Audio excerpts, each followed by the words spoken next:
지금부터 약 10여 년 전에 있었던 한 사건을 여러분들에게 소개합니다. 여름 무더운 날 승객 두 사람이 택시를 잡았습니다. 어디까지 가주세요? 택시를 타고 한참 가는데 갑자기 택시를 운전하던 택시기사, 성은 이가고 나이는 63살입니다. 심장이 멈춰서 그대로 핸들 위에 쓰러지고 말았습니다. 정신이 혼미해진 운전자 이 씨는 자신의 몸을 일으켜 세워서 핸들을 조작할 수도 없었고 밟고 있는 가속 페달을 자신의 발에서 뗄 수도 없었습니다. 그럼 차는 어떻게 됩니까? 계속 가지요. 가속 페달에 발이 얹어져 있으니까 속도가 점점 빨라요. 큰 사고로 이어질 위급한 상황이었는데 마침 바로 앞에 큰 차가 가고 있었고 큰 차 뒤통수를 있는 대로 꽝 받아버리더니 도로 한가운데 감사하게도 그 충격 때문에 발이 떼어져서 멈추게 되었습니다. 문제는 그 택시가 멈춘 다음에 일어났습니다. 몇 사람이 탔다 했죠? 승객이? 두 사람 이런 거 기억나십니까? 예, 안 나는 분이 더 많은 것 같은데 제가 아까 분명히 두 사람이 택시 타봤다고 얘기했어요. 두 사람이 택시를 탔는데 그 두 사람이 정신을 잃은 운전자 이 씨를 그대로 두고 자신들의 짐을 챙겨서 다른 택시를 타고 가버린 겁니다. 그뿐만이 아닙니다. 이 두 명의 승객은 이 씨가 쓰러져 있던 운전석에 꽂혀 있던 자동차 열쇠를 꺼낸 다음에 갖고 어디 갈게요? 뒤로 갔습니다. 트렁크 문을 열고 그 속에 있었던 자기들의 가방을 챙겨서 아무것도 하지 않고 심장이 멈춰 쓰러진 이 씨에 대해서 어떤 조치도 하지 않고 그냥 자리를 떠나버렸습니다. 정신을 잃은 이 씨는 어떻게 되었을까요? 다른 시민의 신고로 뒤늦게나마 구급차가 와서 병원에 실려갔지만 안타깝게도 죽고 말았습니다. 안타까운 일입니다. 한국 대전에서 몇 해 전 여름에 있었던 실제 사건입니다. 여러분, 도대체 그 두 명의 승객에게 뭔 일이 있었길래 도대체 얼마나 중요한 일이 있었을기에 죽어가는 생명을 두고 도망치듯 그 자리를 떠나버렸을까요? 며칠 후 밝혀졌습니다. 경찰 조사에 의하면은 그 두 사람은 인천공항에 가서 비행기를 타고 어디를 가야 되는데 그 대전서 인천공항 가는 버스가 딱 10분 남았었대요. 사고가 난 시점에서. 그러니까 그때 다른 택시를 잡아 타서 공항버스가 타는 곳까지 못 가면은 자칫 비행기 시간을 늦을지도 모르고 등등등등 이유가 있어서 그 자리를 떠나버렸다라고 말합니다. 그렇습니다, 여러분. 여기 써진 것처럼 그 두 사람한테는 어쩌면 눈앞에 죽어가는 한 사람의 목숨보다 공항버스를 타는 것이 더 귀중한 일이었을지도 모르겠습니다. 한국 법에서 이렇게 운전자를 내버려 두고 도망갔다 혹은 그냥 가버렸다 벌 주는 법이 있을까요? 없을까요? 없습니다. 그렇죠? 없습니다. 한국과 마찬가지로 일본에서도 자동차 운전면허 제도가 있습니다. 운전 중 규칙을 위반하게 되면은 딱지를 경찰이 끊는 겁니다. 예를 들면은 신호가 빨갔는데 가버렸다. 붙잡혔다. 몇 점이죠? 2점. 2점을 벌점을 떼갑니다. 물론 벌금은 따로 내고요.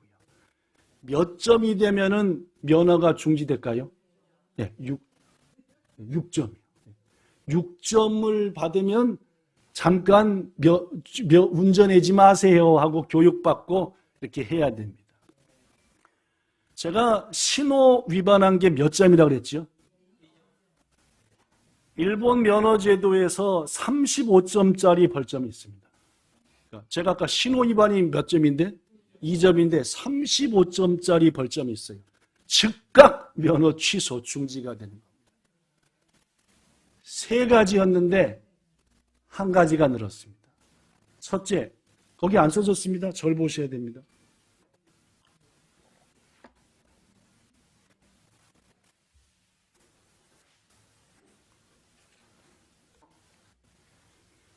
어쩌다 한번 실수하는 것은 실수라고 하지만 매번 하면 습관이라 그러고 어리다고 합니다. 그렇죠? 딴 얘기했습니다. 다른 얘기했습니다. 금방. 여튼 35점짜리 벌점이 있다. 뭐냐? 첫째, 음주운전입니다. 술 먹고 운전하다 걸리면 벌점이 35점. 그거보다 더한 거 섭취하고 하면 똑같이 35점입니다. 뭐게요? 마약입니다. 운전도 안 하시는 분들이 잘 하십니다.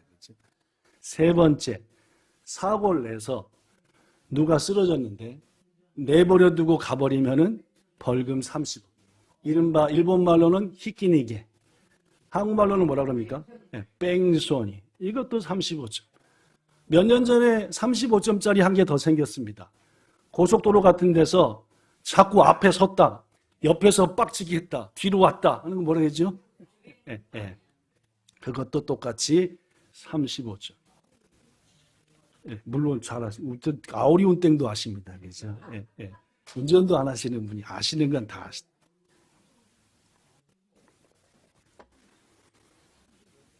사람이 쓰러져 있는데 아무 조치도 않고 운전자가 그 자리를 떠나버리면은 나쁜 운전자입니다. 일본에서 이런 사람은 초범인 경우에 면허정지 3년, 5년 이하의 징역 및 벌금을 물립니다. 무겁죠? 무겁습니다. 오늘 본문에도 이와 비슷한 이야기가 등장합니다. 율법을 전문으로 공부하는 어떤 율법 교사가 예수님을 찾아와서 예수님을 테스트했습니다. 자기가 뭘 잘하니까? 뭘로 테스트하겠습니까? 율법으로 테스트했습니다. 나는 이제껏 오랫동안 율법을 공부했고 성경을 공부했는데 네 예수는 목수 출신의 율법과 성경을 알면 얼마냐 하냐라고 해서 뻐기고 싶어서 잘난 체하고 싶어서 찾아왔습니다. 대뜸 이렇게 물었습니다. 본문 25절 볼까요? 어디 볼까요? 절 보시든지 여기 보든지 보십시오. 자, 오랜만에 했습니다. 그렇죠? 설교하다가 이건 방정맞은 짓 하지 않도록 제가 여러분 잘 집중하십시오. 자, 뭐라고 했냐? 시작!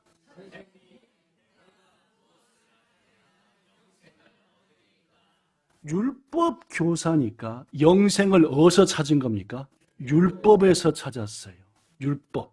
그죠? 하나님이 이렇게 하라는 율법에서 영생의 조건을 찾고 물기를 선생님, 내가 뭘 해야만이 영생을 얻겠습니까?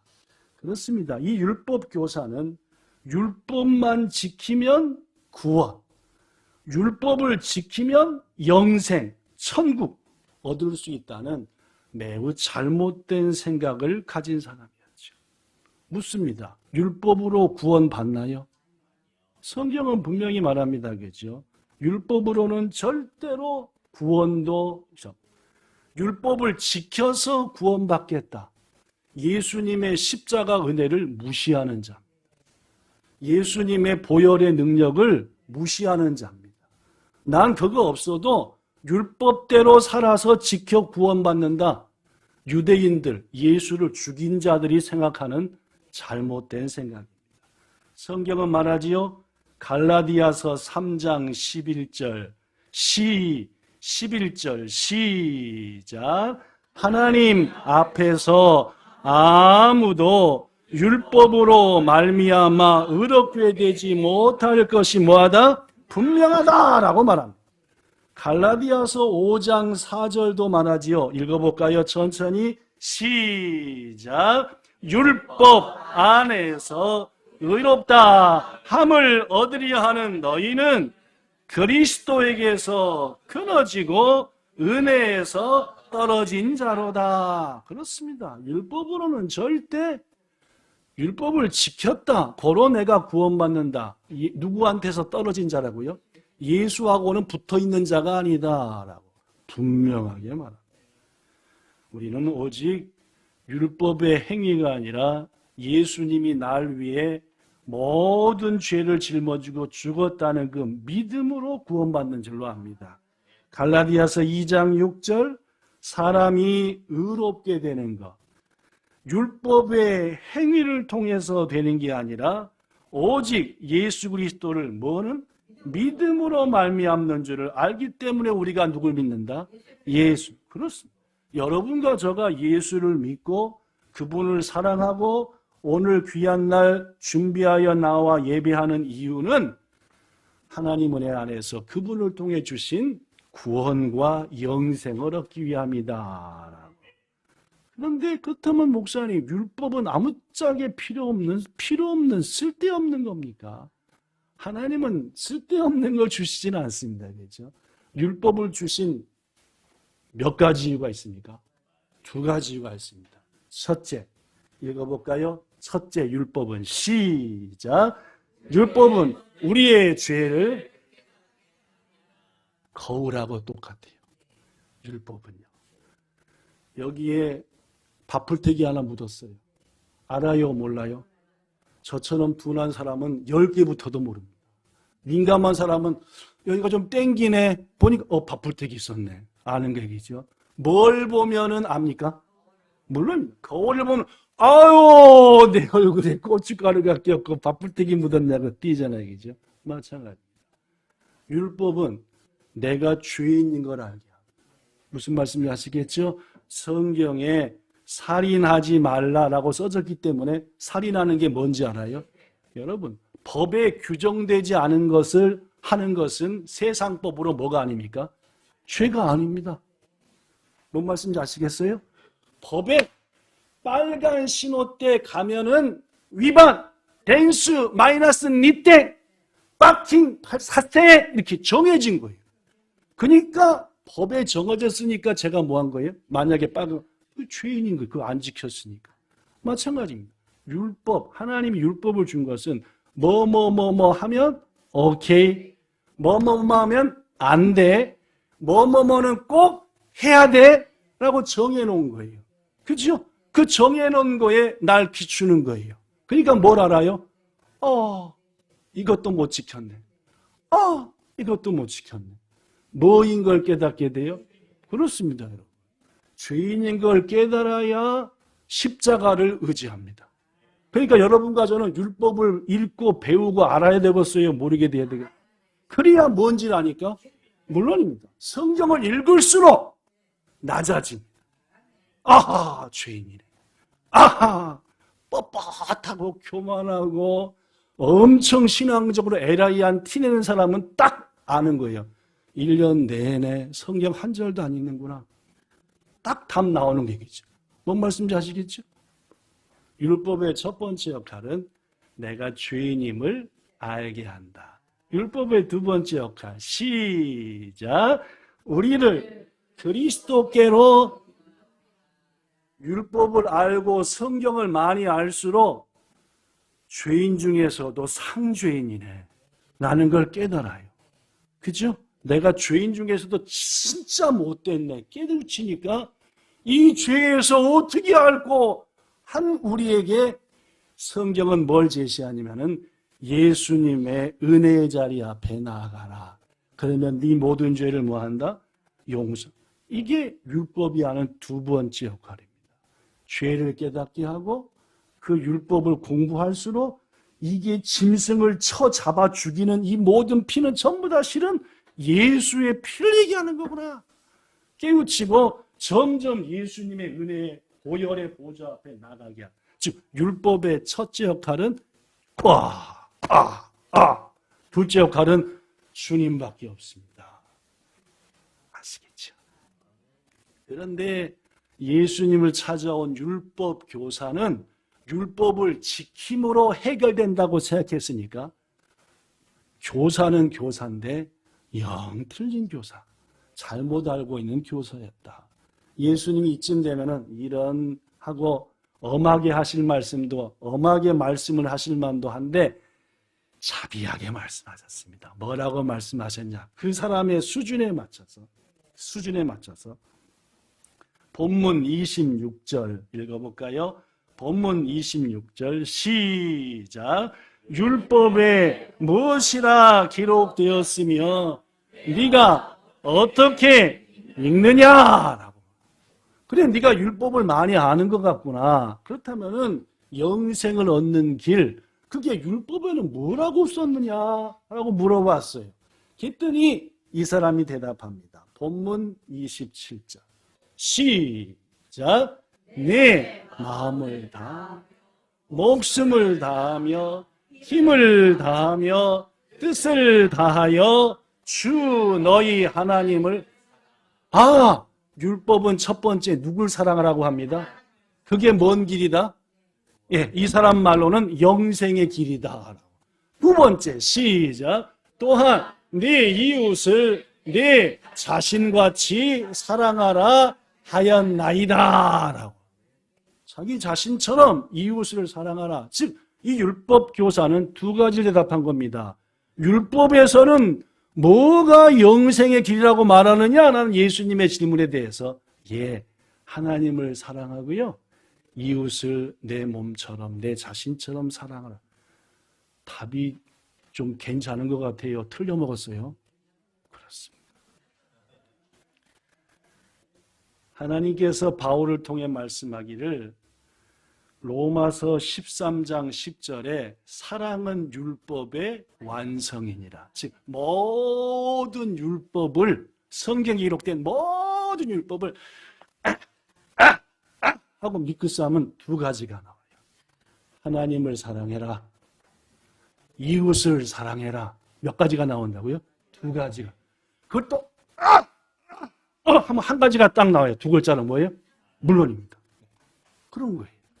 그러니까 율법이라고 하는 것은 하나님을 사랑하고 이웃을 자기처럼 사랑하는 게 율법이고, 그걸 더 한마디로 줄이면은 사랑.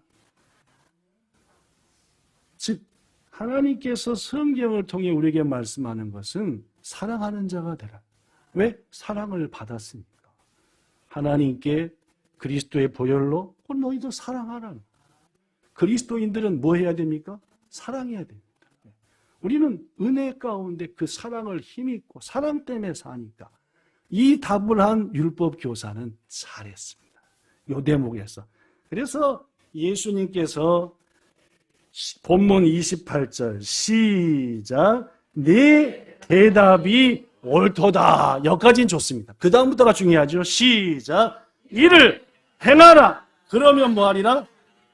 영생하는 방법을 물었으니까 이것을 행하라. 하나님을 사랑하고 이웃을 네 몸과 같이 사랑하라 라고 말씀했더니, 이 정도로 끝났으면 율법교사가 그래도 체면은 안 구겼을 텐데 좀 더 잘난 체 하려고 묻습니다. 본문 29절.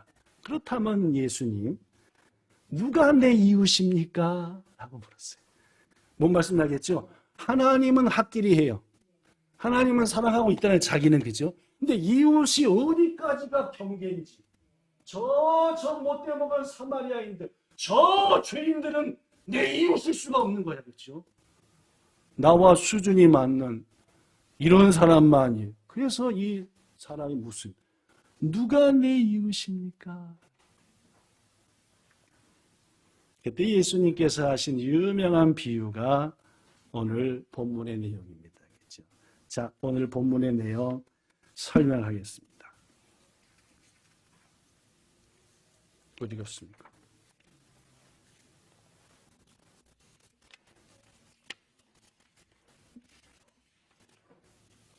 자, 30절입니다. 표준 세번역 성경으로 읽겠습니다. 어떤 사람이 예루살렘에서 여리고로 내려가다가 누굴 만났다? 하나입니까? 둘 이상입니까? 네, 강도들을 만났습니다. 들. 네. 자, 강도들이 첫째 뭐 했고? 그 다음으로 어느 정도 때렸다? 이건 그냥 강도가 아니라 무슨 강도입니까? 살인 강도입니다. 그죠? 냅뒀으면 뭐하니까? 아니, 뺏었으면 됐지. 왜 때리기를 해? 그죠? 조금만 때리지 왜 죽기 직전까지 때려? 그죠? 이런 천하의 때마침. 무슨 말입니까?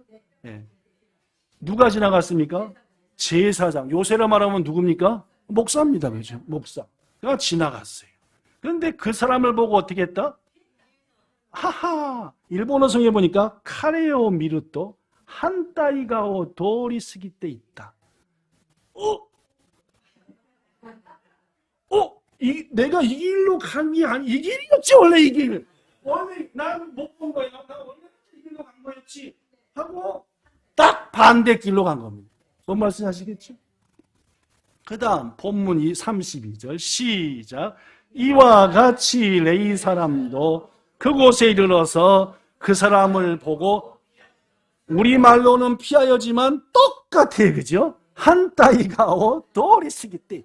역시 난 원래부터 이 길이었어. 아까부터. 또 이 길.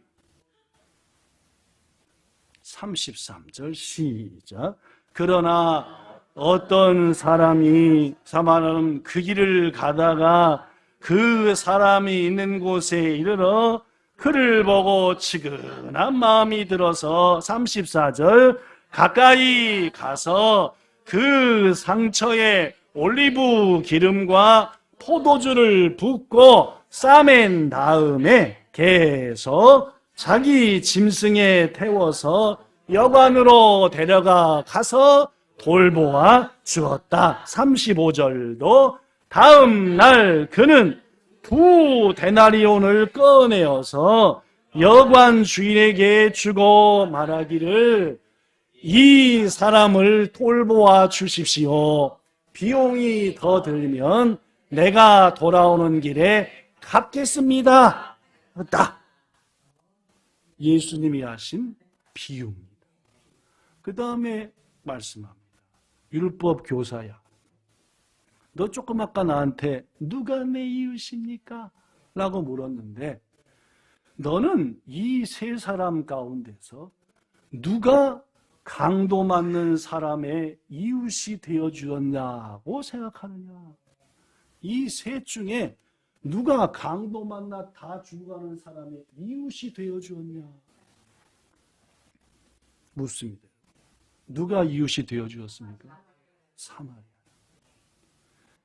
여기서 한 가지 중요한 것을 짚고 넘어가야 됩니다. 율법 교사는 누가 내 이웃입니까? 라고 물었는데 예수님은 누가 강도 만난 사람에게 이웃이 되어주었니?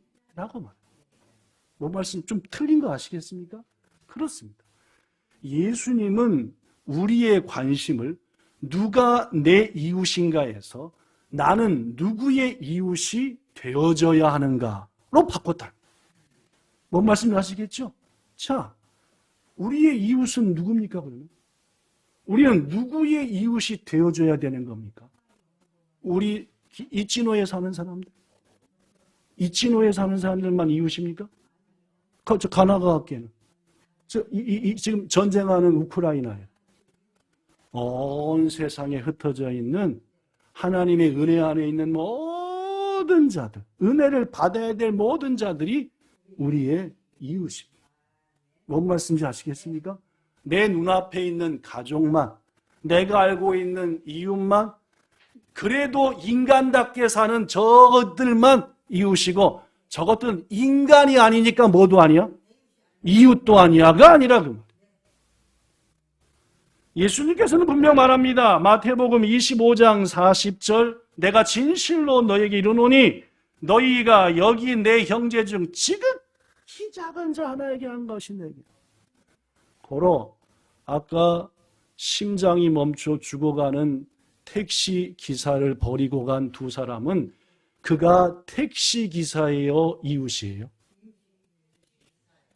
그 사람들의 마음에는 내 돈 받고 내가 원하는 데까지 실어다 준 택시기사였습니다. 이웃이요? 아니, 아닌 거예요. 이웃이 아닌 겁니다. 내 마음에 이웃이 아니니까 아무것도 안 하는 거예요. 고등학교 3학년 때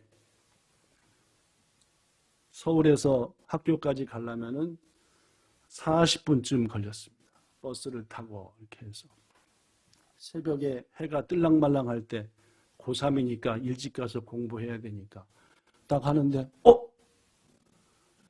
성동구청, 지금은 성동구청이 아니라 광진구청이 됐지만 그 앞에 딱 가는데 뭐가 하나 쓰러져 있어요. 자세히 보니까 고양이에요. 반쪽이 없어요. 차에 쳐서 뒤에 반쪽이 없어요. 살아있어요? 죽어있어요? 아직은 살아있었어요. 멈춰 섰어요. 어떻게 해야 되지? 어떻게 해야 되지? 어떻게 해야 되지? 저는 고등학교 2학년 때부터 성령 충만함으로 나름대로 말입니다. 그때 제 마음이 교회에서 드리는 모든 예배는 하나님이 나한테 드리라고 한 예배야 라고 생각했어요. 그래서 여러분이 몇 번 얘기했지만 일주일에 새벽 예배 몇 번? 7번. 금요 예배 8번. 수요 예배 9번. 주일날 아침부터 시작해서 어린이 예배, 중고등부 예배, 청년 예배, 찬양 예배, 1부 예배, 2부 예배에서 한 주에 몇 번 예배 드렸어요? 10번 예배 드렸어요. 왜 그랬다고 얘기했습니까? 제가 그랬어요. 바로 그 시간에 하나님이 우리 목사님을 통해서 내게 주는 말씀을 나는 못 듣잖아. 이런 기가 막힌 일이 어디 있어? 예배를 드려야 돼요. 모든 시간은 참여해서 말씀을 듣고. 그래서 제가 몇 번 얘기하지만 고2, 고3, 대학교에 한 3, 4년간은 성경인지 제가 써놓은 글씨인지 목사님이 하는 글을 다 썼거든요. 그 정도로 나름대로는 뭐였습니까? 뜨거웠습니다. 나름대로. 근데 누구 앞에서? 일단 동물병원이 문을 열었다 안 열었다? 안 열었네. 난 지금 어딜 가야 돼? 학교를 가야 돼. 나 말고도 다른 사람도 지나가겠네. 쟤는 인간이 아니네. 수많은 생각들이 저를 향해서 막 오면서 쟤는 내 이웃이다 아니다? 이웃이 고향이다. 이웃이 아니다. 이웃은 인간이지? 어떻게 할게요? 가버렸습니다. 학교 내내 그 고향의 눈빛이 생각이 났어요. 너무너무 괴로운 거예요. 너무너무 괴로운 거예요. 내가 왜 그랬을까? 돌아오는 길에 거길 들렸겠지 안 들렸어요? 없었어요. 누가 쳤겠죠. 지금까지 괴롭습니다. 고등학교 3학년이니까 몇 살이에요 그때 그죠? 18살. 한 40년도 더 지났는데 지금도 그 생각하면은 그런 똑같은 상황이 있으면 하나님 저는 그런 짓은 안 합니다. 진짜 제가 잘못했어요. 진짜 잘못했어요. 여러분 그러니 이런 일들이 우리 인간에게 반복된다는 거예요. 그가 혹 짐승이든 그가 혹 사람이든 그가 왼수 같은 사람이든 간에 하나님께서 우리에게 원하시는 것은 그의 뭐가 되어줘야 된다고요? 이웃이요. 이웃이요.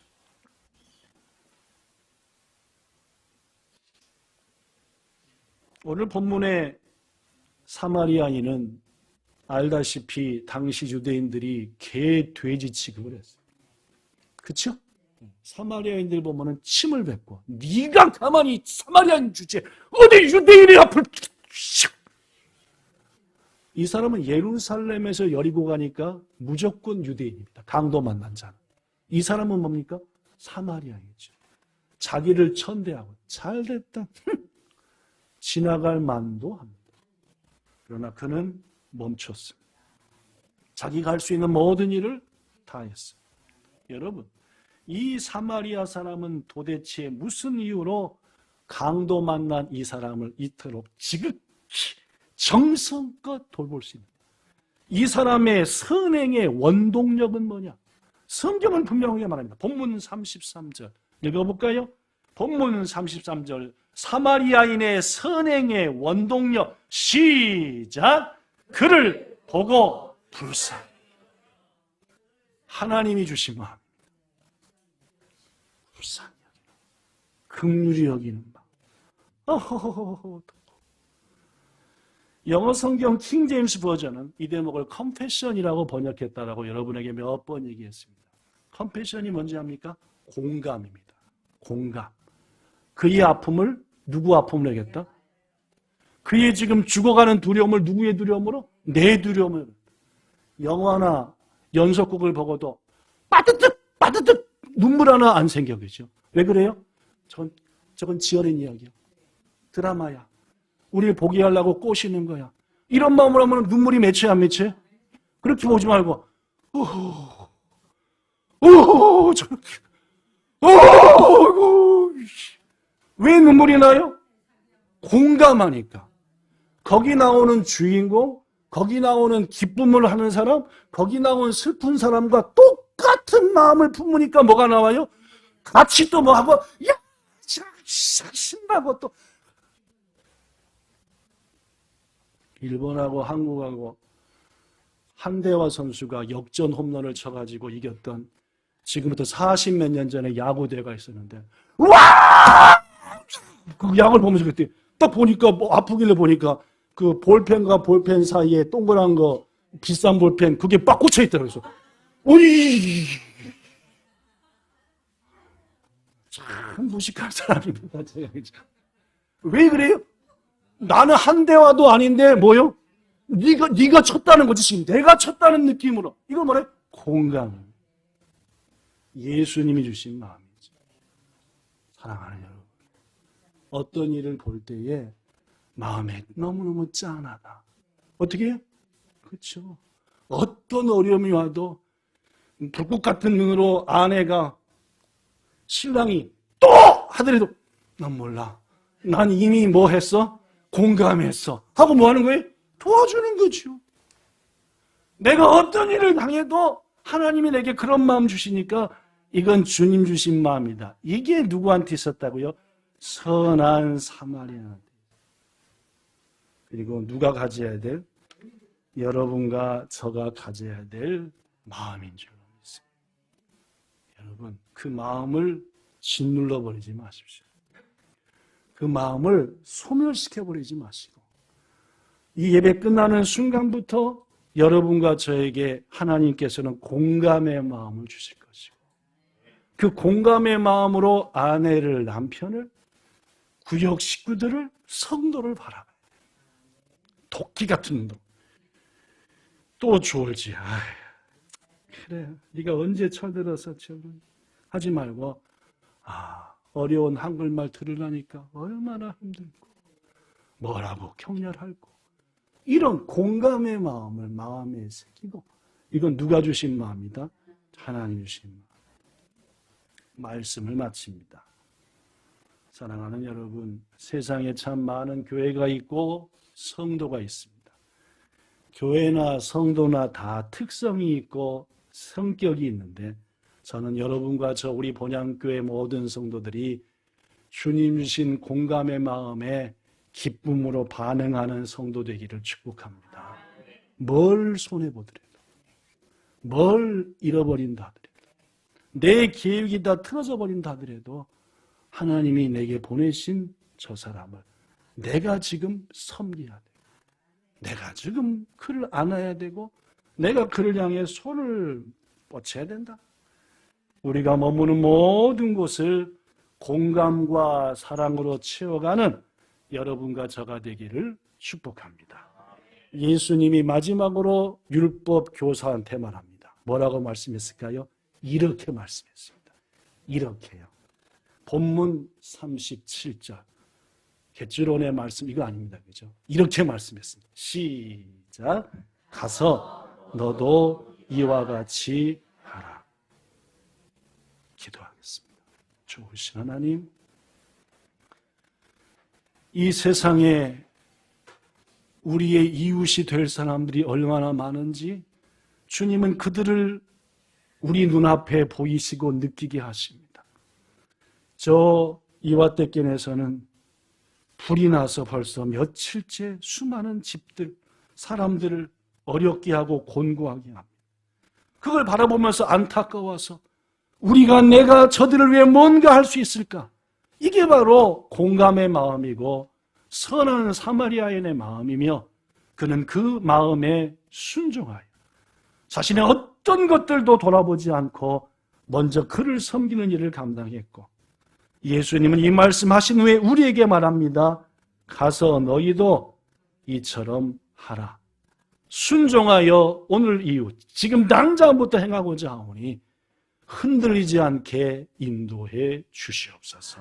주 예수님 이름으로 기도드리옵나이다. 아멘.